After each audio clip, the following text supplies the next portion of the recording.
మీరు చెప్పిన దాంట్లో పాయింట్ లేదని, పొటెన్షియల్ లేదని నేను అనట్లేదు కిరీట్ గారు. మనం మంచి కోచింగ్ సెంటర్ పెట్టామే అనుకోండి, నేనేదో నీలాంటి టాప్ ప్రొఫెషనల్స్ దాన్ని బ్రహ్మాండంగా నడుపుతారు.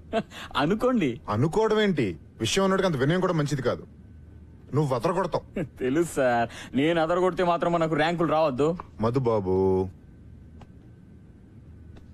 ర్యాంకులంటే బ్యాంకులో లోన్ లాంటివయ్యా. ప్రొసీజర్ తెలిస్తే అవి వస్తూనే ఉంటాయి. ఒకసారి రావడం మొదలు పెట్టిన తర్వాత మచ్చికైన జాతి కుక్కలా మన వెంటే ఉంటాయి. ఆ సంగతి నాకు వదిలేసాయి. మీ కిరీట్ దాస్ అని కాదు, టోపీ దాస్ అని పేరు పెట్టాల్సింది మీ అమ్మా నాన్న. ఇంతకీ ఈ హైటెక్ కోచింగ్ సెంటర్ మన స్కూల్లో పెట్టడానికి స్థలం ఎక్కడి నుంచి తీసుకొస్తారు? మీ లెక్కల టీచర్లకి ఎక్కలు తప్పించి లోక జ్ఞానం తక్కువయ్యా. గోల్కొండ హై స్కూల్ ఒకప్పుడు గొప్ప స్కూల్ అని చెప్పుకోవడానికి చరిత్ర అయితే ఉంది గాని చెప్పడానికి చెప్పట్టు తిరుగుతుంది. ఏదో మా ట్రస్టీల దేవాల ఐసీయూలో ఉంది గాని లేతే ఈ పాటికి అంత్యక్రియలే ఇక్కడ షాపింగ్ మాల్ రావాల్సింది తెలుసా. నేనే ఆపాను. ఎందుకు? మన కోచింగ్ మాల్ కట్టడానికి. మరి స్కూల్ కూల్ చేస్తారా?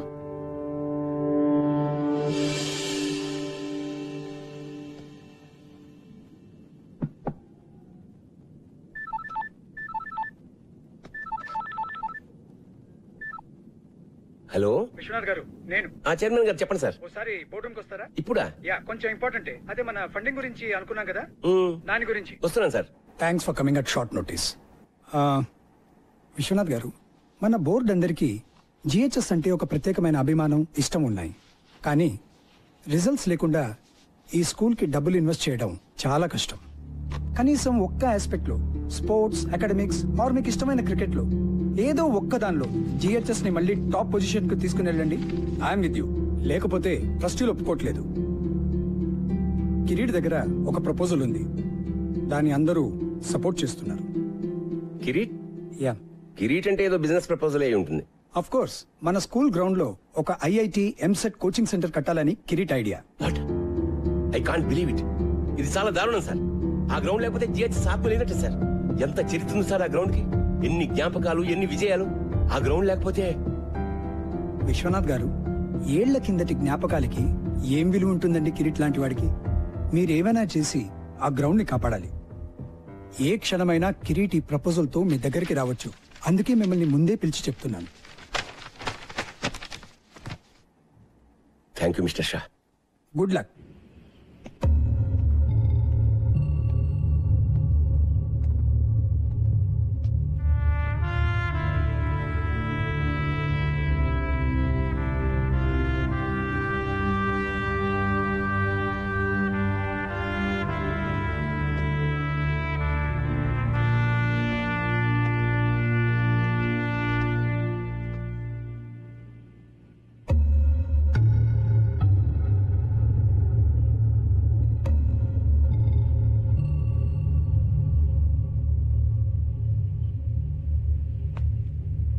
సాబ్, బోలు జనీమే. మీరేమీ అనుకోకపోతే నేను ఒక మాట చెప్తాను సార్ మీకు. అనుకునే మాటే చెప్పు. మన పోరగాళ్ళకి ఒక మంచి క్రికెట్ కోచ్ని పెట్టండి సాబ్. ఎందుకంటే నాకంటేనే ఘోరంగా ఆడుతున్నారు వీళ్ళు. 15 సార్ల క్రితం మీరు ఉన్నప్పుడు సాబ్ ఎంత బాగుండేది. టైం వచ్చింది. మీరు మర్చిపోలేదా సాబ్? బోర్డుని మర్చిపోయిన విషయం ఎలా మర్చిపోతాను? ఆ పెయింట్ కింద ఓ పేరుండేది గుర్తుందా? అవును సాబ్. అతను ఎక్కడున్నాడు ఇప్పుడు?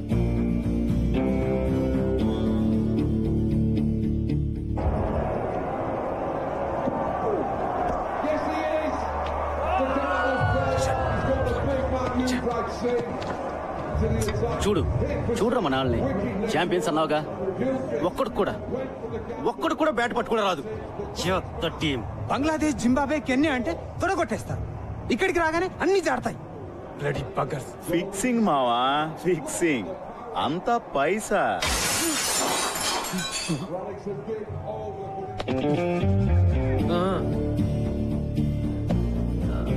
సారీ అండి, ఇంకా వేరే ప్లేస్ లేదు. ఉన్నా మీ కామెంటరీ వినే ఛాన్స్ రాదు. ఏంటే? ఇప్పుడు ఈ ఇన్స్వింగ్ యాకర్ ఎలా ఎలా చూపిస్తాడు. మీరేమో కవర్ డ్రైవ్, తమరేమో పుల్ షాట్ ఆడుతున్నప్పుడు బాడీ వెయిట్ ఎలా ఉండాలో చూపిస్తారు కదా. తీసుకోండి సార్. ఏంటి పని నువ్వు?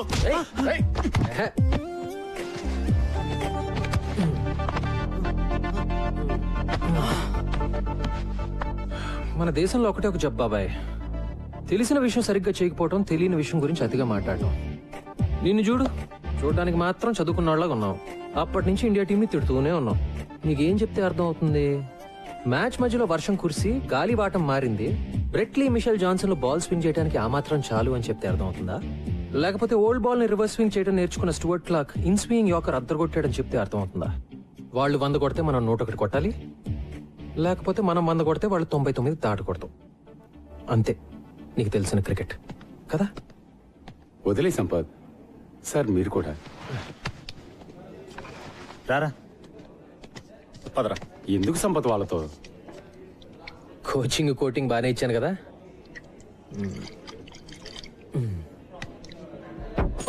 ఏయ్ జాగ్రత్త. Sorry about the table.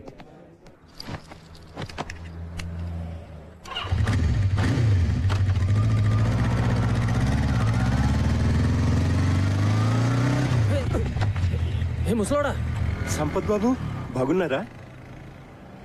Janimiya? GHS Janimiya? అవును. ఏంటిలా? ఏంటి సార్?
ఎక్స్క్యూజ్ మీ, ఎవరు కావాలి మీకు?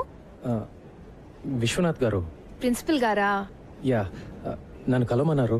ఐమ్ సంపత్. ఓ, ఇలా వెళ్తే క్వాడ్రాంగిల్ వస్తుంది, ఎడం వైపు 2 రూమ్. తెలుసండి. మీరు అడ్డంగా నిలబడింది మా స్టాఫ్ రూమ్ కి వెళ్ళే మెట్లని కూడా తెలుసా మీకు? సారీ. That's okay. మీరు ఇంగ్లీష్ టీచరా? మీకెలా తెలుసు? యూజువల్ గా బాగుండేది వాళ్ళే కదా. క్వాడ్రాంగిల్, ప్రిన్సిపల్ మీకు తెలుసు కదా?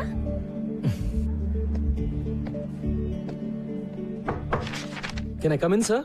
ఓ సంపత్, రారా, కమిన్ కమిన్. ఎన్నాళ్ళకే ఎలా ఉన్నారు? Fully fit. నువ్వెలా ఉన్నావు? ఫుల్లీ అన్ఫిట్ సార్, చూస్తున్నారుగా. నీలో నేనేం చూస్తున్నావు నీకు తెలిసే ఛాన్సే లేదు. రా కమాన్.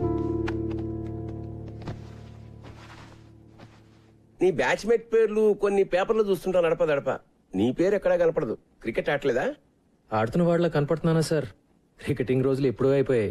జాబ్ ఏమని చేస్తున్నావా? లేదు సార్, బిజినెస్ ఏదో ట్రై చేశాను. పార్ట్నర్స్ తో పడక బయటకు వచ్చేసాను. ప్రస్తుతానికి ఖాళీ. మన GHS inter school cricket tournament లో ఓడిపోయి 15 ఏళ్ళు అయింది కదా సార్. నువ్వు మన క్రికెట్ టీం కోచ్ గా ఉండి మళ్ళీ ఆ కప్పు తెచ్చి పెట్టాలి సార్. మళ్ళీ మనం ఇంటర్ స్కూల్ ఛాంపియన్ అవ్వాలి. ఆ బాధ్యత నీది. నీకు 3 నెలల టైం ఉంది. ఎప్పుడు స్టార్ట్ చేస్తున్నావు? సార్ మీరేమీ అనుకోకండి సార్, నేను బ్యాట్ పట్టుకునే చాలా రోజులైంది. ఇప్పుడు ఈ కుర్రాళ్ళకి కోచింగ్ ఇవ్వగలనని నేను అనుకోవట్లేదు సార్. నువ్వు అనుకుంటే ఏం లాభం? నేను అనుకోవాలి. నేను అనుకుంటున్నాను. అంటే నా ఉద్దేశం అది 3 నెలల్లో నన్ను వదిలేండి sir please. Appointment order type కూడా చేయించానయ్యా నన్ను కాదనమని. అది కాదు సార్. మీరు సంపత్, ఇది క్రికెట్ టీం ఛాంపియన్షిప్ గెలవడం గురించి మాత్రమే కాదయ్యా, విషయం చాలా పెద్దది. సార్ నేను అనేది గారు విశ్వనాథ్ జీ దొరికారు. Please come in. బాగున్నారా? ఫైన్. ఏం లేదు సార్, విషయం చిన్నదే. దాని మళ్ళీ ఫార్మల్ బోర్డ్ మీటింగ్ ఎందుకని అందరూ మీ దగ్గరికి వచ్చాం. హలో. మీరు ఎలాగో ఓకే అనేస్తారు అనుకోండి. కూర్చోండి సార్, కూర్చోండి. ఏమీ లేదు సార్, మన ప్లే గ్రౌండ్ వేస్ట్ గా పడుంది. దాంట్లో చిన్న కోచింగ్ సెంటర్, అదే ఎంసెట్ ఐఐటి లాంటి ఒక కోచింగ్ సెంటర్ కట్టి పిల్లల్ని పేరెంట్స్ ని అట్రాక్ట్ చేసాం అనుకోండి, నా మాట నమ్మండి, సంవత్సరంలో మన స్కూల్ జాతకం మారిపోతుంది.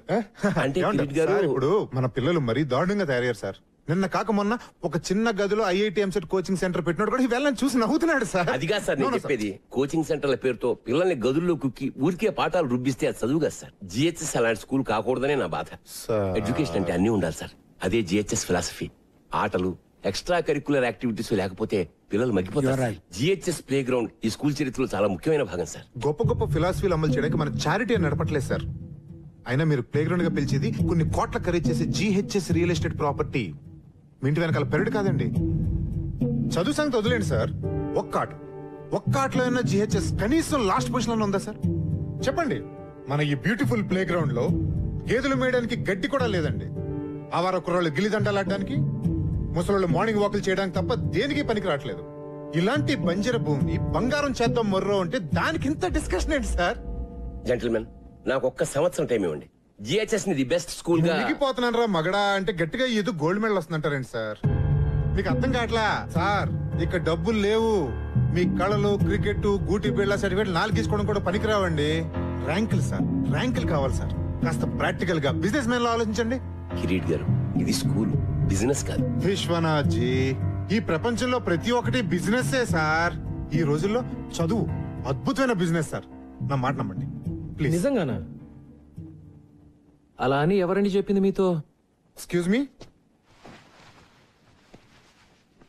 మీరెవరు సార్? ఇతను మీ అసిస్టెంట్ కదా?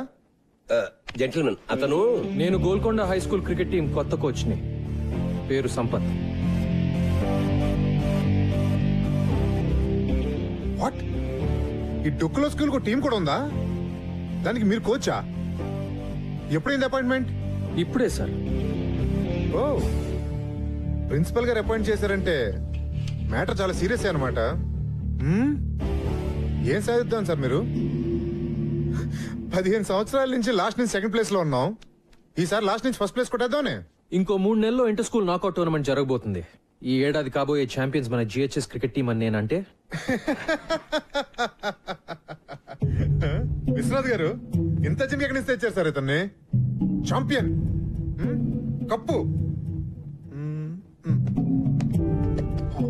కప్పు కప్పే మరి. కప్పులు గెలిస్తే కబోర్డులు నిండుతాయి గానీ లాభం ఏంటి సార్? ఉంది సార్. నా టీం పర్ఫార్మెన్స్ వల్ల జిహెచ్ఎస్ స్టూడెంట్స్ అందరూ బెటర్ గా చదువుతారని కూడా నేనంటే. ఏంటి సార్ ఇది?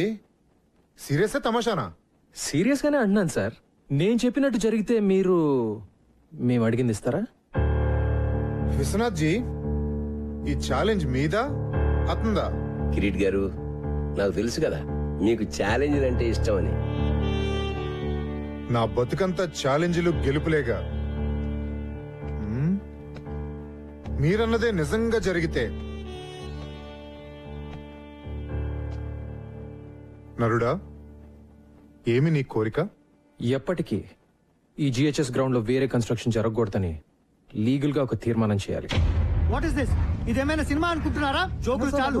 Please wait sir, wait. Viswanath garu, Viswanath గారు, నా కోచింగ్ సెంటర్కి బాగానే చెక్ పెట్టారు సార్. ఓకే. ఒక్క రూల్ ఏంటంటే, మీ దద్దమ్మ టీం ఓడిపోతే మీరు మీ గురువు విశ్వనాథ్ గారు రిజైన్ చేసి వెళ్ళిపోవాలి. మళ్ళీ దరిదాపుల్లో కనపడకూడదు.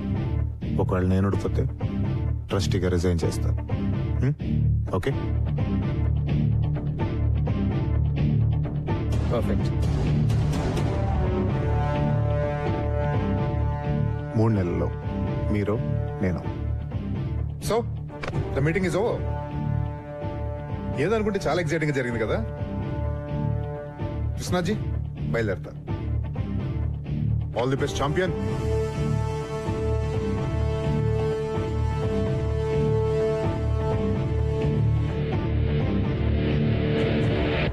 మనం గెలుస్తాం అనుకుంటున్నావా? మనం మన నమ్మకాలని నమ్ముకునే వాళ్ళం సార్. గెలుస్తామని నమ్మడం మొదలు పెడితే గెలుస్తామనే నమ్మకం నాకుంది. Excuse me sir. Hi miss Anjali, morning. Come on come on come on. I'm sorry, చాలా సేపటి నుంచి వెయిట్ చేస్తున్నా.